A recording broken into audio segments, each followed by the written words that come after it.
नमस्कार दोस्तों, स्वागत है आपका मेरे चैनल पे। क्या आप जानते हैं कि सम्राट अशोक कौन थे और उनका जन्म कहाँ हुआ था? उन्होंने अपनी प्रारंभिक शिक्षा कहाँ प्राप्त की और युवावस्था में उन्होंने कैसे अपनी सत्ता को चलाया? अशोक ने कैसे अपने कलिंग युद्ध किया और धर्म को परिवर्तन किया? अशोक के शासन और प्रशासन की संपूर्ण जानकारी को इस वीडियो में हम जानेंगे। और कौन था अशोक सम्राट का पुत्र? तो चलिए इस वीडियो में उनके जीवन की संपूर्ण गाथा को जानते हैं। तो चलिए वीडियो की शुरुआत करते हैं। सम्राट अशोक भारत के इतिहास के महानतम शासकों में से एक थे।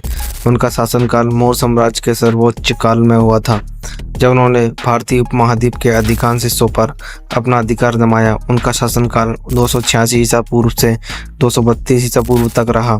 अशोक को एक कुशल योद्धा, सक्षम शासक और अहिंसा और धर्म का प्रचारक के रूप में जाना जाता है। सम्राट अशोक का जन्म लगभग 304 ईसा पूर्व में हुआ था। उनका नाम अशोक वर्धन था। अशोक मौर्य वंश के तीसरे शासक थे।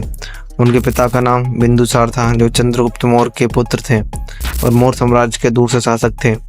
अशोक की माता का नाम सुभद्रांगी था, जिन्होंने धर्म के नाम से भी जाना जाता है। अशोक का जन्म पाटलिपुत्र, वर्तमान में पटना, बिहार में हुआ था।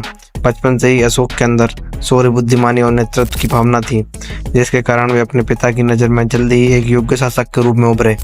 युवावस्था में अशोक को सैन्य शिक्षा प्राप्त करने के लिए विभिन्न अभियानों में भेजा गया। उन्होंने अपनी कुशलता से कई क्षेत्रों में सफलता हासिल की और अपनी वीरता और नेतृत्व क्षमता का प्रदर्शन किया। लेकिन उनके पिता बिंदुसार उन्हें बहुत कठोर और क्रूर मानते थे, इसलिए वे शुरू से ही उन्हें राजा नहीं बनाना चाहते थे। बिंदुसार की मृत्यु के बाद अशोक और उनके भाइयों के बीच सत्ता का संघर्ष हुआ।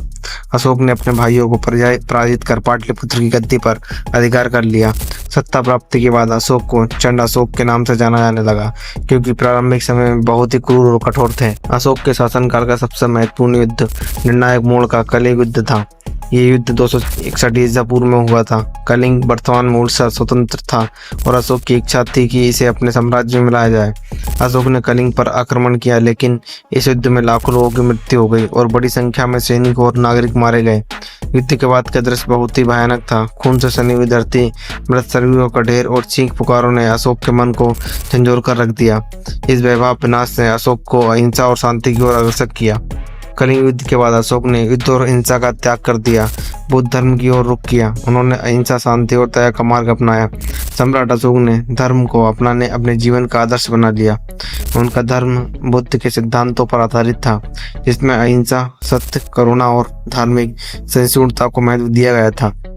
उन्होंने अपने साम्राज्य के सभी कोनों में बौद्ध धर्म का प्रचार किया और जनता को अहिंसा और नैतिकता का पालन करने की शिक्षा दी। अशोक का प्रशासन बहुत ही संगठित और प्रभावी था।